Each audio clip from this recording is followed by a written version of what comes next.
Kan nggak masuk akal kan? Tingkat puasan sangat tinggi, 74%, malah presidennya ngomong, hati-hati loh, ada turbulensi politik. Pertanyaannya, apa yang membuat Pak Jokowi khawatir terjadi turbulensi politik? Jawabannya cuma satu bagi saya. Yang tidak puas kepada Pak Jokowi, 26% itu ada Pak Ujang, ada Bang Basri, ada saya, ada Tendri di sana tuh. Artinya apa? Artinya kalau terjadi turbulensi politik, besar kemungkinan presiden sedang diganggu oleh orang-orangnya sendiri. Sekarang si presiden yang masih memimpin sekarang seperti mengaitkan wibawanya kepada presiden terpilih. Udah terbalik-balik ini dunia. Maka di tengah kepuasan itu mencuatlah kekhawatiran. Karena apa? Karena teman setia Pak Jokowi ternyata tidak sesetia yang ia bayangkan.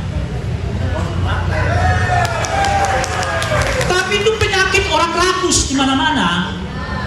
Sebab orang rakus berteman hanya ingin mencari keuntungan.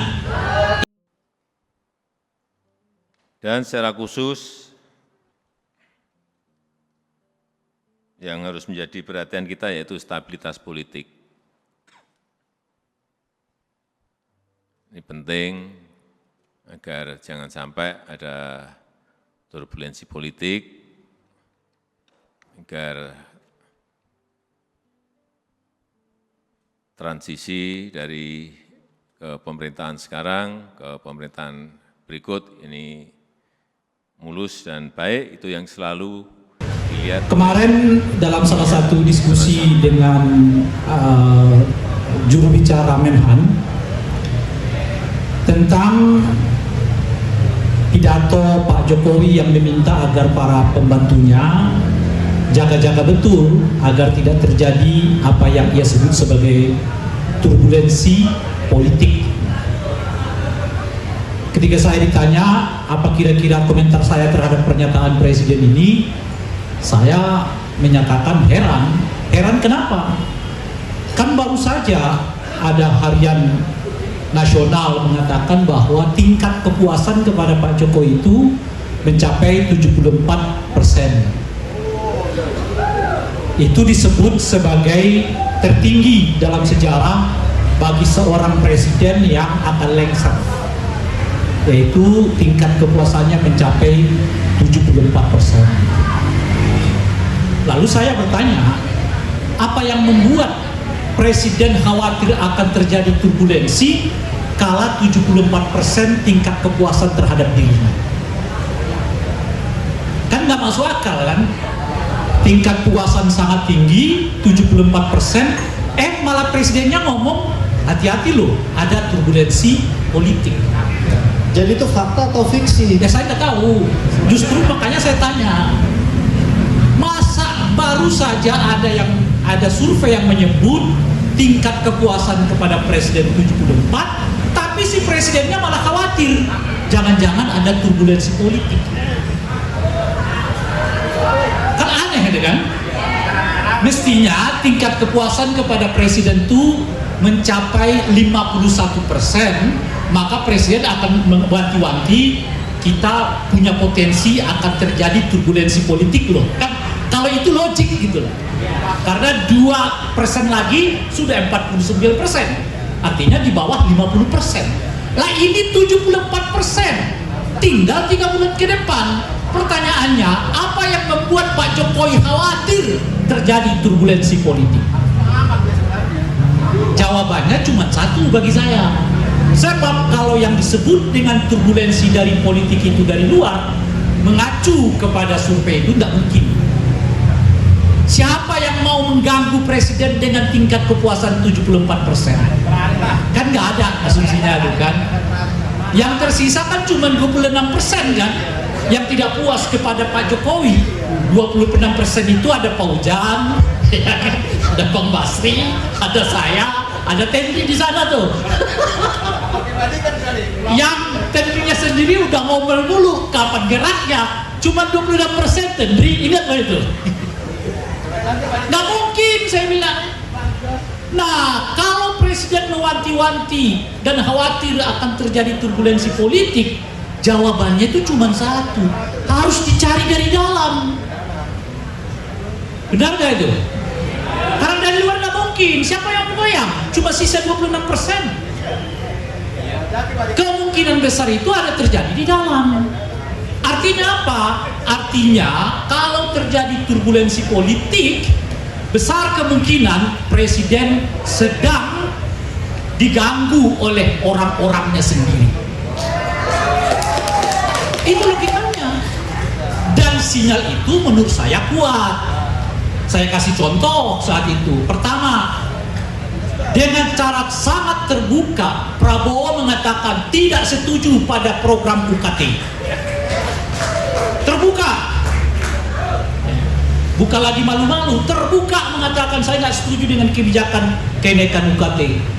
Kalau saya nanti presiden, sudah jadi presiden, yang belum dilantik, kan kira-kira begitu. Saya akan cabut ketentuan itu, bahkan saya akan gratiskan semua uang kuliah bagi perguruan tinggi negeri. Ya kita lihat aja. Itu sinyal pertama tuh. Sinyal kedua, Tapera. Di Tapera tidak ada partai politik pendukung Pak Jokowi secara faktual, bukan administratif. Karena PDI Perjuangan itu pendukung Pak Jokowi secara administratif. Nasdem itu pendukung Pak Jokowi secara administratif. Tetapi secara politik sekarang tidak lagi. Mereka berbeda. Ketika keluar kebijakan Tapera, tidak ada satupun partai politik pendukung Pak Jokowi secara politik hari ini yang menyatakan dukungan terhadap Tapera, meskipun mereka nggak terbuka untuk menyatakan menolak. Dua kan? Yang ketiga, ternyata seluruh praksi setuju budget untuk makan siang gratis cukup 71 triliun di tahun pertama. Itu akan kita lihat itu nanti, karena di kepala orang 450 triliun. Seluruh rakyat Indonesia akan makan siang. Tiba-tiba yang makan siang itu nggak sampai sepertiga. Kebayang nggak nanti itu? Kebayang nggak itu nanti? Dan semua fraksi nggak ada yang menolak, setuju. Cukup kita anggarkan 71%. Ya saya bukan ekonom, saya membayangkan kalau cuma 71%, sementara di kepala orang 71 triliun, sementara di kepala orang begitu Pak Prabowo dilantik, saat yang bersamaan makan siang seluruh anak-anak di Indonesia. Tiba-tiba tergantung siapa yang dapat kupon. Tentunya 71 triliun, artinya nggak sampai sepertiganya kan? Sepertiganya berapa? Dari 450 triliun. 150 ini sepertiganya pun tak ada. Artinya baik kupon. 20% pun tidak ada, baik kupon. Akan kelihatan itu ya kan? Maka di tengah kepuasan itu mencuatlah kekhawatiran. Karena apa? Karena teman setia Pak Jokowi ternyata tidak sesetia yang ia bayangkan. Tapi itu penyakit orang rakus di mana-mana. Sebab orang rakus berteman hanya ingin mencari keuntungan. Ia mengumpulkan teman-temannya sebanyak mungkin dalam kerangka ia untuk mendapat keuntungan sendiri dari pertemanan itu, sehingga teman yang datang kepada dia adalah teman-teman lagi senang, adapun teman susah mereka pergi duluan.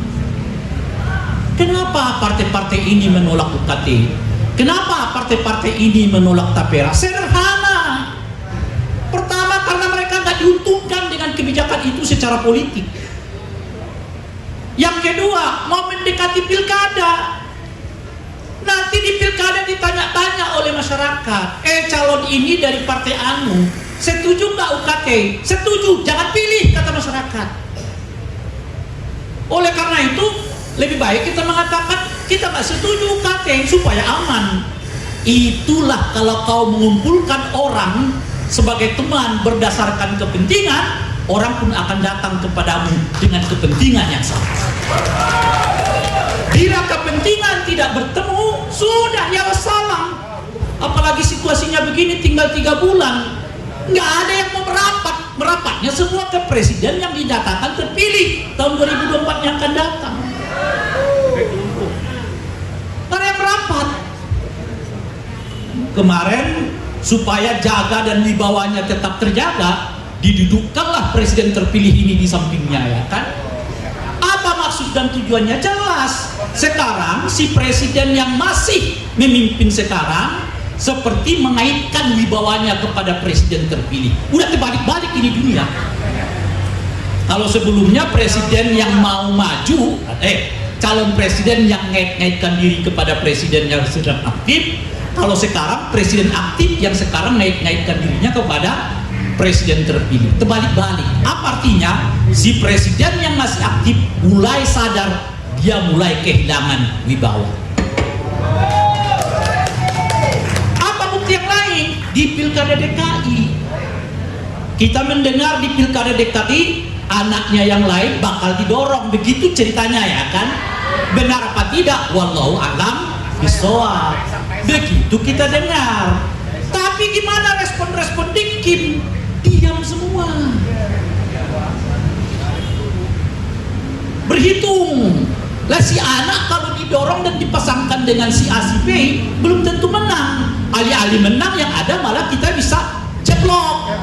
Karena apa? Karena di Jakarta basisnya adalah satu kelompok ya PKS yang Islamis, yang kedua kelompok nasionalis di PDI Perjuangan, dan kelompok ketiga adalah kaum intelektual yang jelas-jelas mereka semua adalah anti nepotisme, anti dinasti.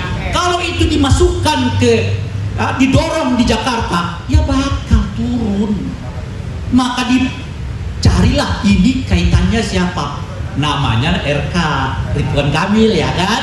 Moga-moga terpilih. Si Ridwan Kamil juga pintar. Dia baca dulu siapa yang pilih gua di Jakarta kalau pasangannya dia, gitu loh kira-kira. Sebab kalau pasangannya dia, pemilih semua kabur. Kaum Islamis milihnya PKS, kaum nasionalis milihnya PDI Perjuangan, intelektual milih siapapun, yang penting bukan nepotisme dan KKN. Kabur. Lalu Ridwan Kamil nanya, siapa lagi yang mau milih gue? Gitu ya. Kagak ada kalau di Jakarta. Lebih baik di Jawa Barat, udah jelas mau menang, kok malah dilepas demi mengaitkan si anak ini. Jadi sikimnya sekarang partai-partai pendukung Pak Jokowi ini pusing, nggak ada tokoh, sementara anak harus dicalonkan. Akhirnya pada diem semua. Nah, tapi nggak bisa dipastikan. Kenapa? Wibawa presidennya juga mulai turun. Ketika survei yang sama mengatakan tingkat keterpilihan seseorang mencapai 54% kalau dikaitkan dengan Pak Jokowi, kira-kira begitu. Semua partai-partai mengatakan beda cerita nih kalau ini soalnya. Nah ini nih ceritanya. Kalau di Pilpres semua orang mengatakan saya orangnya Jokowi loh, ya kan? Sebab kalau 54-60% itu artinya dia bisa menang langsung. Tapi begitu survei mengatakan 54% wibawa Pak Jokowi masih bisa dipergunakan demi kepentingan pilkada, para partai-partai termasuk di dalamnya partai pendukung Pak Jokowi secara politik itu mengatakan ini ceritanya udah beda. 50% itu nggak ngaruh. Nggak ngaruh di Jakarta, nggak ngaruh di Sumatera, nggak ngaruh di Kalimantan, nggak ngaruh di Sulawesi. Lalu 54% itu buat apa? Kagak ada gunanya bagi kita, kata mereka. Makanya mereka sekarang mengatakan justru terus terang, ya tentu Pak Jokowi tetap penting. Nah itu namanya diplomasi. Tetapi di pilkada kita harus cari orang yang elektabilitasnya tinggi, dan jika elektabilitasnya tinggi bertemu dengan kawan-kawan yang lain pun tak apa-apa. Artinya di pilkada partai pendukung Pak Jokowi dan anti Jokowi bisa ketemu. Yang nggak bisa ketemu itu jelas PDI Perjuangan dengan Jokowi. Nggak bisa ketemu kalau sekarang ini. Yang nggak bisa ketemu itu adalah pendukung anti nepotisme dengan pendukung nepotisme. Nggak bisa ketemu. Nah, ini ciri-ciri yang saya sebutkan tadi. Jadi kalau presiden khawatir, dia layak khawatir karena ternyata teman-temannya nggak sesetia yang ia bayangkan. Pertanyaan lanjutannya tentu saja akan muncul. Kalau ketika saya masih berkuasa saja, mereka sudah nyata-nyata mengatakan berbeda dengan saya, gimana kalau saya tidak berkuasa? Sementara anak ada, ya kan? Anak ada, bakal diapain nih anak saya?